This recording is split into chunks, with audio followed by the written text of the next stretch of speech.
10 o'clock. Local leaders and parents come together tonight to tackle issues that can have grave consequences on our youth. Open house parties, binge drinking, and minors getting their hands on alcohol.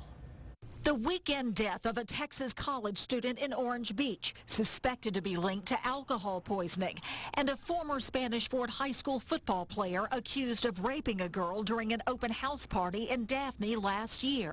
Limit the number of invitees. Both topics of discussion at a town hall meeting between parents and law enforcement.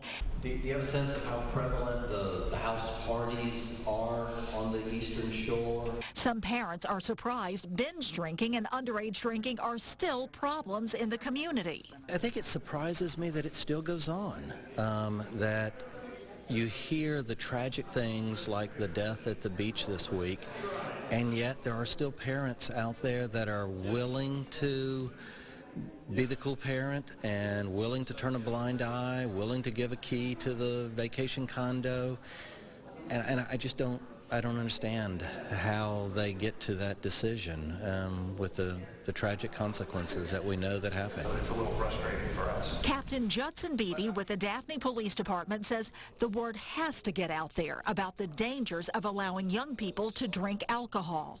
I think people think it's not going to happen to them, and then of course if you watch the news lately, it does happen to some people, and that's too big of a risk, I think, that's worth taking because of the consequences that can come out of it.